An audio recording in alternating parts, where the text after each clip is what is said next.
who commit acts of corruption cannot hide behind the ANC, cannot drag our name into their crimes.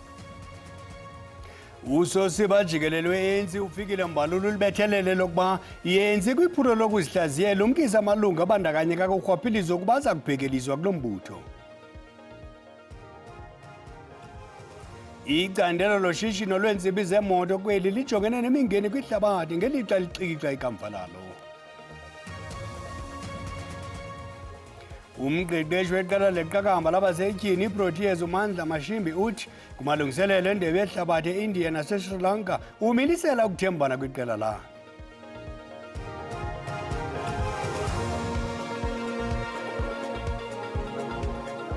Kulweni okapha ekhaya ndingaphosisanga amaseko mandikhawuleni warhuqa.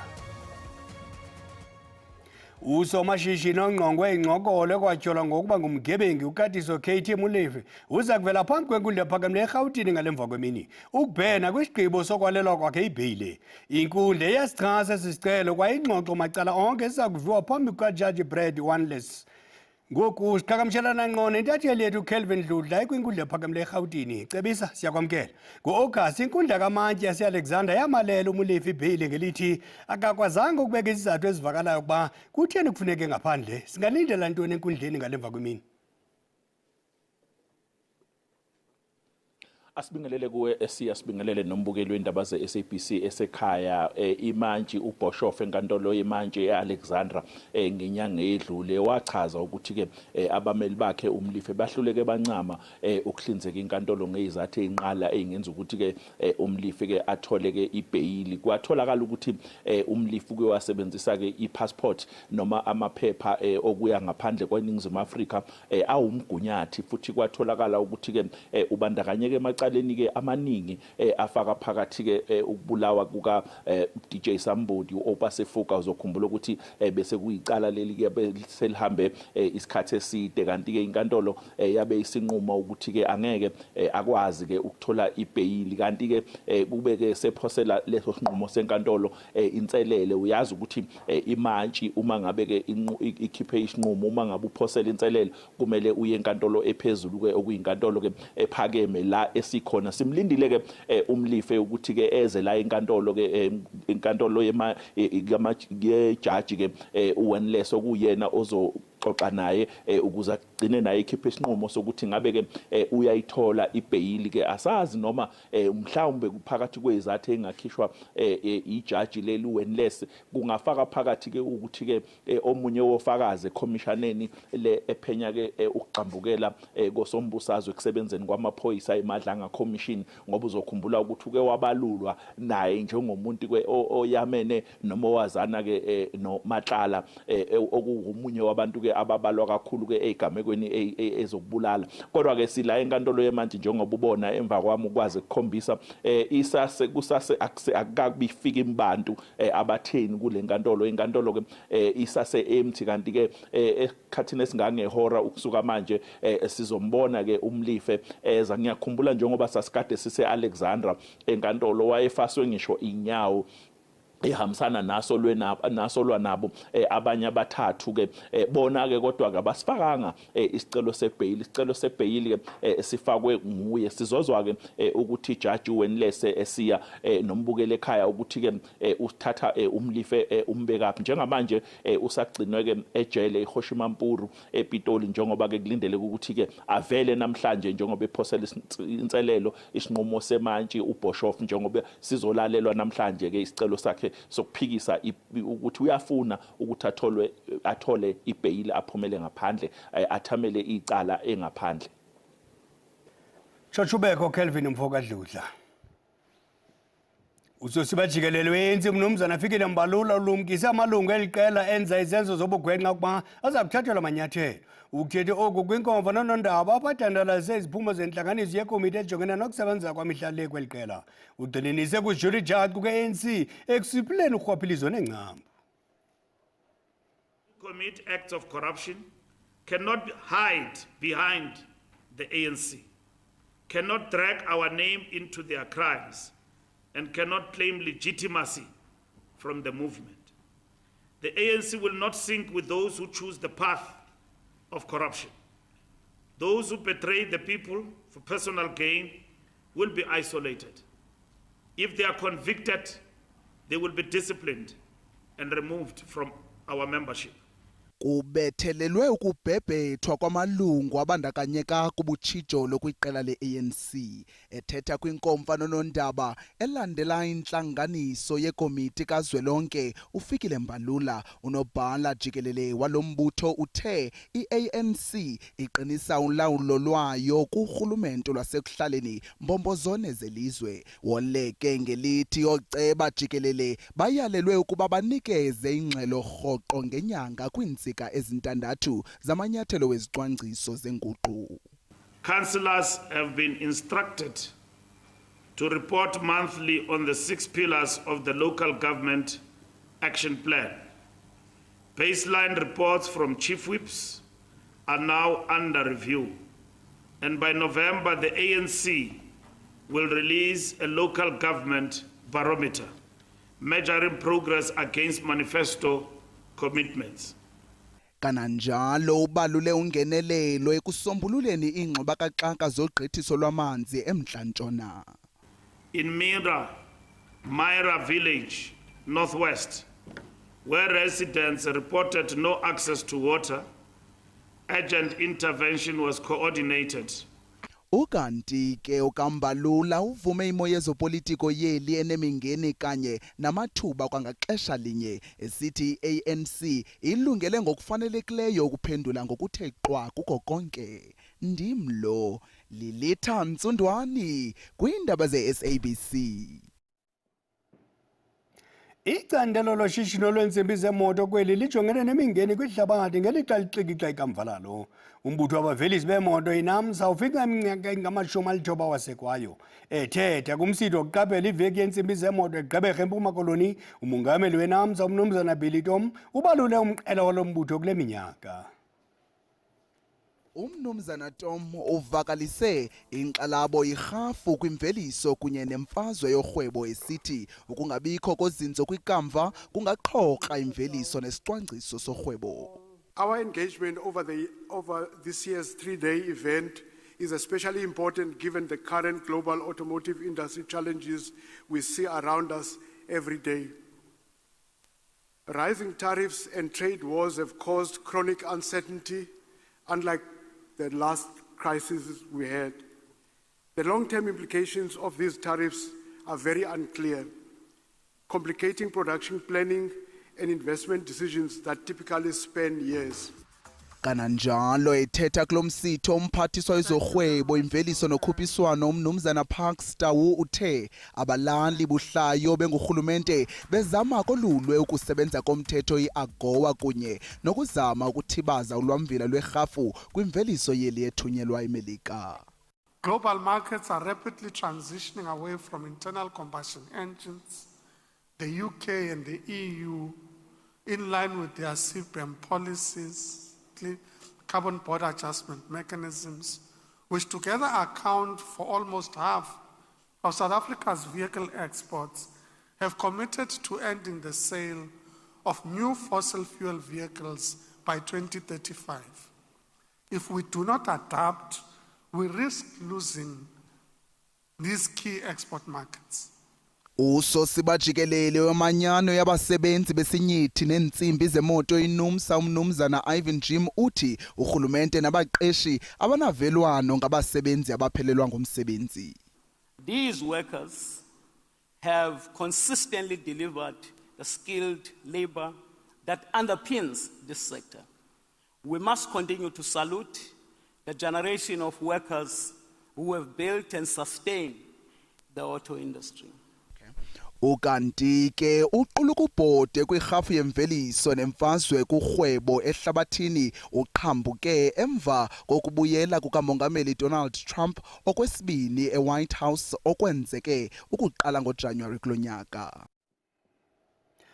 Abahlali basemabopane ngasePitoli bacele ibutho elikhethekileyo leHawks elijongene nolwaphulo-mthetho lwamatyala emali ukuba liphande izityholo zokuba umdlali kamabonakude odumileyo nosomashishini behlise ngomlenze izigidi zeerandi kwiphulo lotyalo-mali lophuhliso loluntu.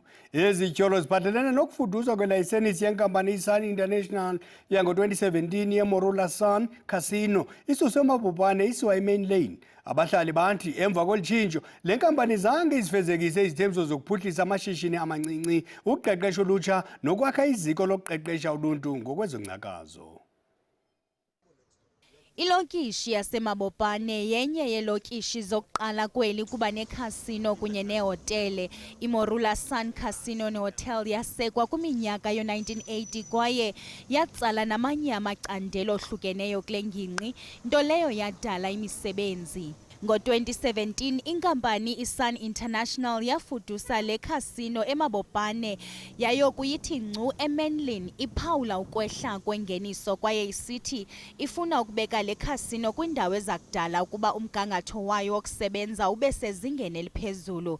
Iingxelo zale nkampani zidiza ukuba le nkampani yayithembise ukuguqula indawo yayinecasino ibe liziko lokuqeqesha uluntu kwezongcakazo xa seyifudukele eManlin. Sun International promised that no, Morula Sun would not be a white elephant.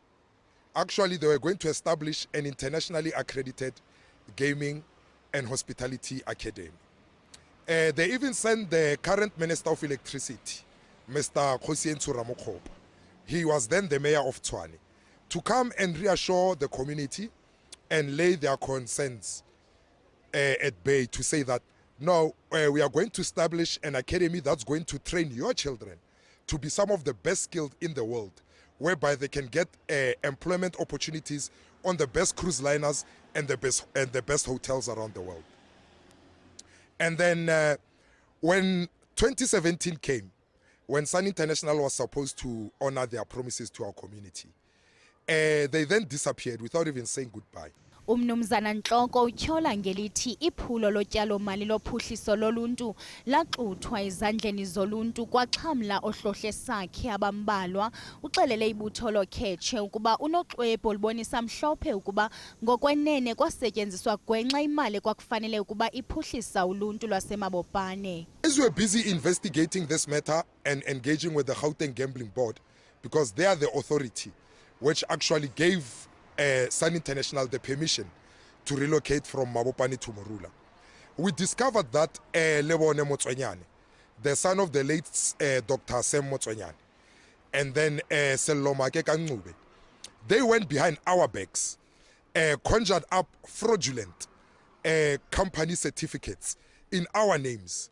And then they went to Sun International to say that no, they are now the ones who are speaking on our behalf. Abahlali bakwamemelela ibhodi yezongcakazo yaseGauteng ukuba icacise ukuba kutheni Sun International ingazange ifezekise izithembiso zayo, ingakumbi ezokwakha iziko loqeqesho namanye amaphulo okuphuhlisa uluntu nawayeyinxalenye yale mfuduko. Morula International promised our community that they will provide the learnership. So they left without giving those learnership. Ukanti zisaqhubeka inzame zokufumana inkampani yeSun International ibhodi ejongene nongcakazo eGauteng kwanabo babandakanyekayo kwezi zityholo ukuba baphefumle ngalomba.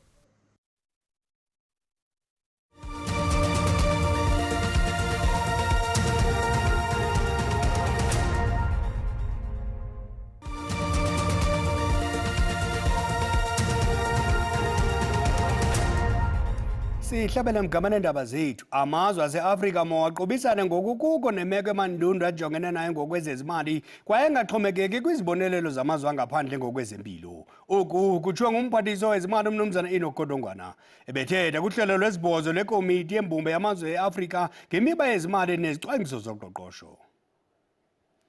Our continent's health sector is facing a balance of multiple crises.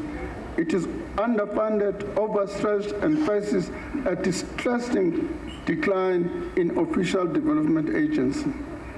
This challenge adds to the existing increases in our debt service obligations and diminished fiscal space to make available for domestic health spending.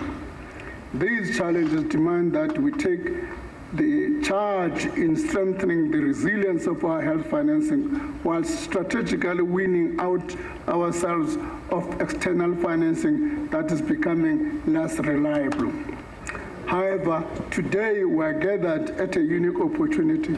South Africa is hosting the G20 presidency for the year 2025, and being mindful that the G20 is on behalf of the entire African continent. As such, we deliberately and thoughtfully cast our presidents as a G20 president for and on behalf of the African continent, her people, her health, and her soil.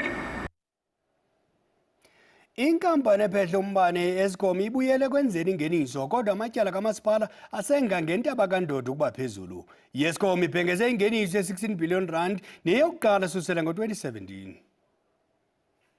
Usihlalo webhodi yakwa-Eskom uyamanise iziphumo zincumisayo nesicwangciso abasithabathayo esikhokelele ekuvuseleleni inkqubela phambili yabasebenzi nakwezezimali. Kambe ke uKanyathi udandalazise imingeni ibhodi ethe yatshijisana nayo ekufikeleleni kweli nqanaba lingeniso.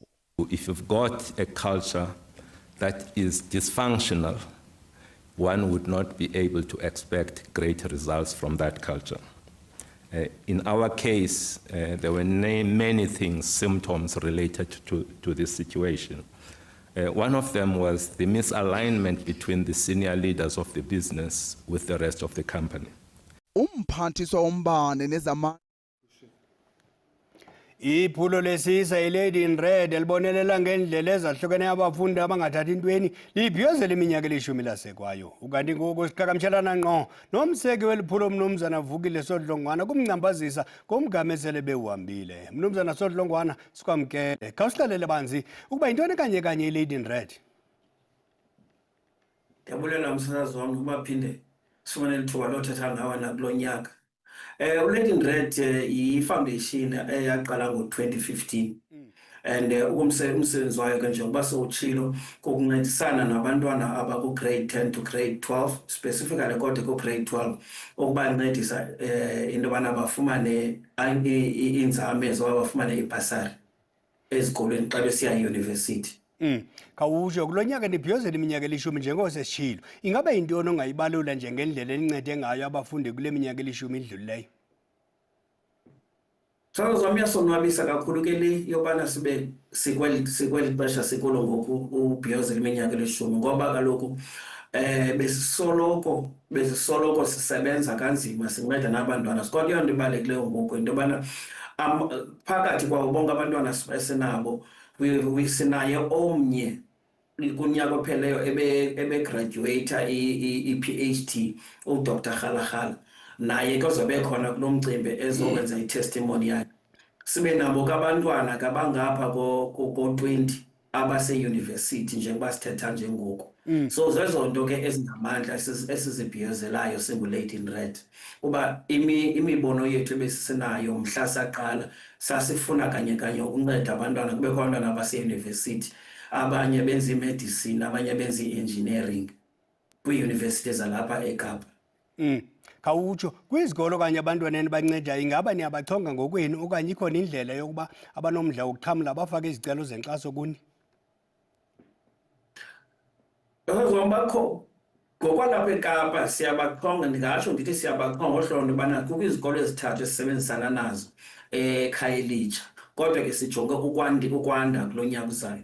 Kodwa ke kuyo yonke loo nto leyo bakhona asingabachonga ngokwethu kwiziphaluka ezifana no-Eastern Cape naseGauteng. Ndithetha nje sinabantwana abasibanike ibhasari ababhesti nazikene ebebefunda eGauteng baqala khona eGauteng, so sinabanike ibhasari nabo. So kukhona ke outside i-province esikwazi uba baqhagamshelane nathi sikwazi ubanceda. Kodwa apha eKapa ikakhulu sinezikolo ezithathu esisebenzisana nazo.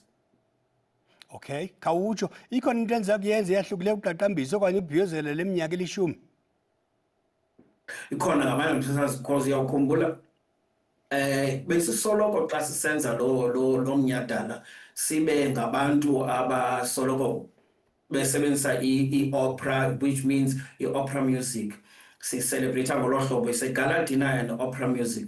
So besoloko sebenzisa ke would have artists and just a piano. Kodwa kulona unyaka we've taken a step further into bana songeze more artists and more instruments so that crowd nabo guests zethu zifumane okunye nje. On top of that sikwanayo nento yobana oyena umuntu ugqwesile ngonxiba because njengoba sisho late in red, so si specific ngendlela onxiba ngayo because sifuna bafika abantu bebahle because sijonge ne-fashion yayibona. So ke ngokulake leyo into sine-prizes ezinkulu ke ngoku for i-best dressed lady ne-best dressed couples for lo mnyhadala osiphetheyo kulo nyaka.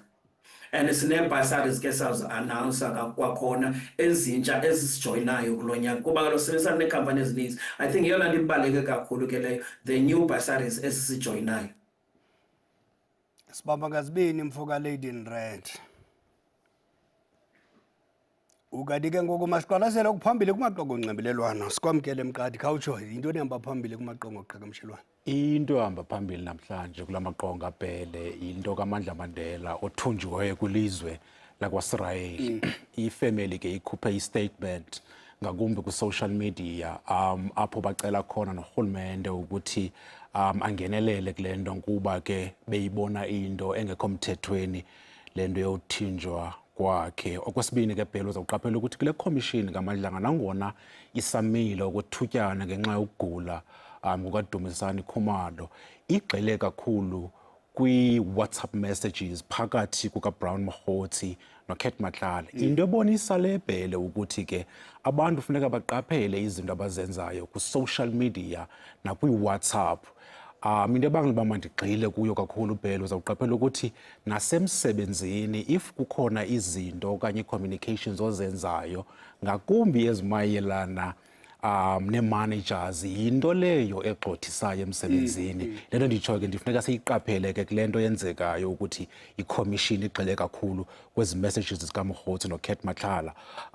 Unathi Mthethwa sizayazi ke uthe wasishiya. Abantu abaninzi ke zikhona izinto abazivezayo ezintle nezimbi but kakhulu abantu bahambisa ke amazwi ovelwano ngothe wasishiya ke uNathi Mthethwa. uJulius Malema nangona nje ke inkundla yamatyala yase-Eastern Cape imfumene enetyala nangona ke i-conviction singakayazi bizawuthini ke Bhele but uJulius Malema setshilo ke already kubalandeli bakhe nabaxhasi bakhe ukuthi ke uzayithatha ayise kwi-Constitutional Court kuba engakholelwa ukuthi ke unetyala. Sibambe ngazibini Mqadi. Inkosi Bhele. Kwezemidlalo umqeqeshi weqela leqakamba labasetyhini iProteas uMandla Mashimbi uthi kumalungiselelo endebe yehlabathi eIndia naseSri Lanka umilisele ukuthembana kwiqela lakhe. iProteas izaqubisana neNgilane kumdlalo wokuvula eGuwahati eIndia ngomso. Iqela leProteas ligxile kumalungiselelo omdlalo neNgilane sukela kwinyanga ezidlulileyo. Eliqela limaxhaphetshu lizilolongela itumente hayi ngokwemizimba nje kuphela kodwa nangokwengqondo liphuhlisa nezakhono. The big word here is trust. It's for them to trust their abilities, trust their teammates, and just have some belief that they're good enough. And sometimes to be a champion, you got to think like one. And I think once you start trusting your ability and trusting the work that you've put in, you're halfway there as an individual. Iqela lamanina leProteas sele lisuka kwi-semi-finals zetumente yendebe yehlabathi ze-over 50 amatyeli amabini ngaphambili. Kanti lagqiba kwindawo yesibini kwitumente yehlabathi ye-T20 ngo-2023 nango-2024. Kumashimbi iza kuba yingxikela yokuqala ye-ICC sukela eqalise ukuxhuzula imikhala ngoDisemba nyakenye. I think the best thing that I can do for this team is to be authentic me and just give what I can, give the positive energy and also just bring that calm mindset and also just make him believe a little bit more. Umqeqeshi uthi iqela lakhe liyakwazi kumele likuphumeze. Well, the ambition is probably be the same as every team, is to obviously carry the trophy at the end of this tournament. Itumente yalonyaka iyaquka osibhozo amaqela azakuqubisana kulandele i-semi-finals ne-final. Xesha libnandi.